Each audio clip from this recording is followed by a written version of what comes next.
Right, just a quick update video. I've been doing some work, but I didn't video it because I was talking. I was chatting and had the radio on, and so didn't put the thing on. Jeep Body. I've put a couple of hooks on the front. Seem a bit big to me, but there you go. New lights come. New light buckets come, which, as you can see, I've fitted. Put the grill, the covers on, stickers on. They're all white, how they should be this time.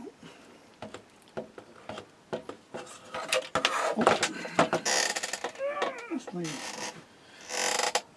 Backlight needs gluing back on. That shell's pretty much there. I have to make some windows for it because I can't find any to buy, so I'm going to have to make them. I might just make the windscreen and the back ones and leave the door ones. Not sure yet, depends what I can find in the way of plastic or perspex or whatever to make it, or I might just leave it until I come across something.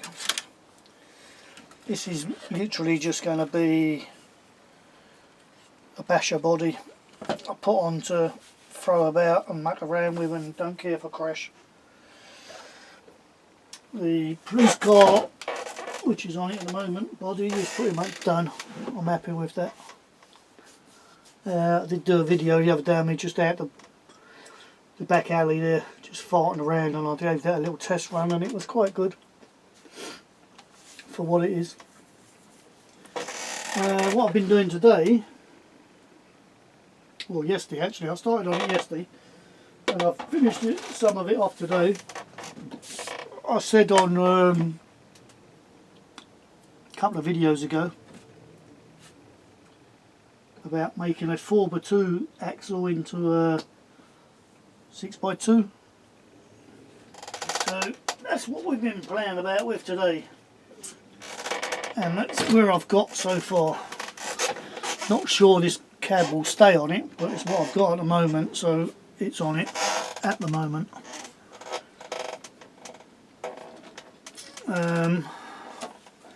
I did try independent suspension. Two reasons I've changed it to the seesaw suspension. The main reason,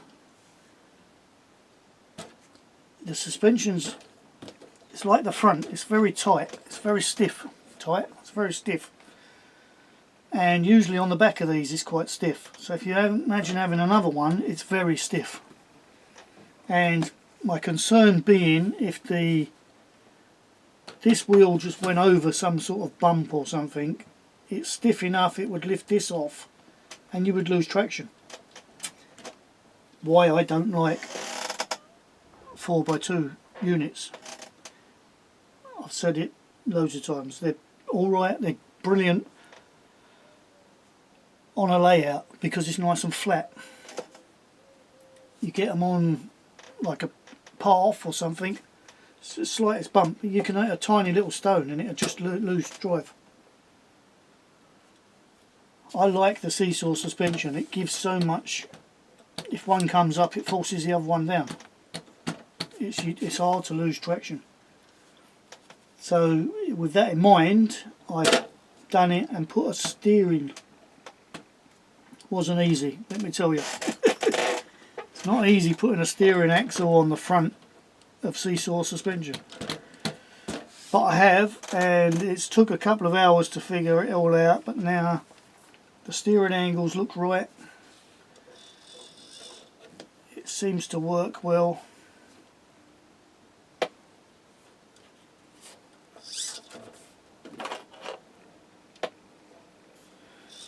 Well, as you can see, there's still quite a bit to do. not sure what I'm going to do with it yet. I need a drive shaft, that's the important thing, because the drive shaft just isn't any good basically. The one that come with it is too short, a 6x4 one is too short, so I've ordered one anyway to go on this new gearbox, which I've had to move forward to allow for the body to sit there. Obviously the fifth wheel will go on there.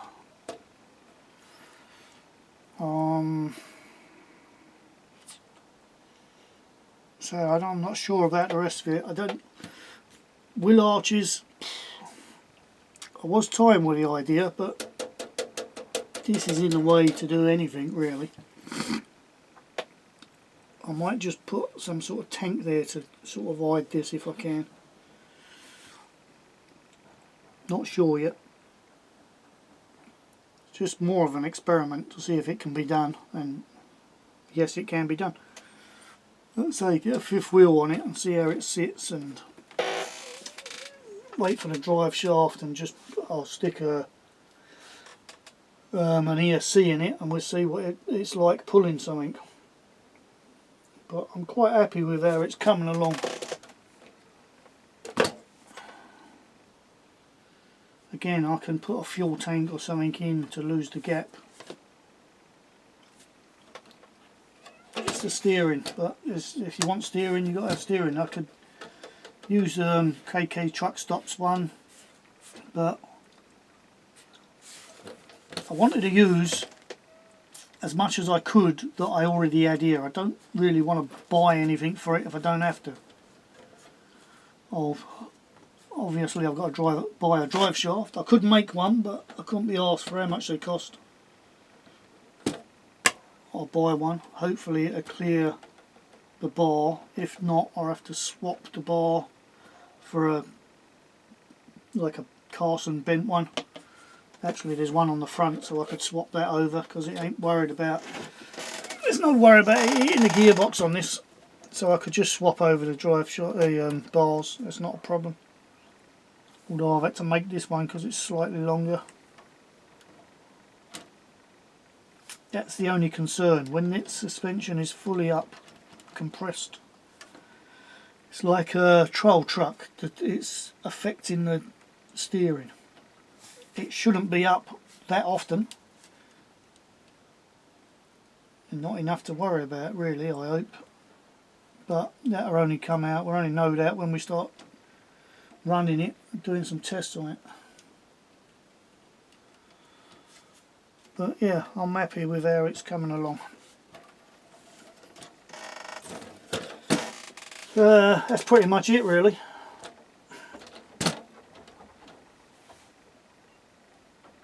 That's pretty much all I've done. Bit of a tidy up, that's about it. So yeah, like I said, quick video, just an update of where we are.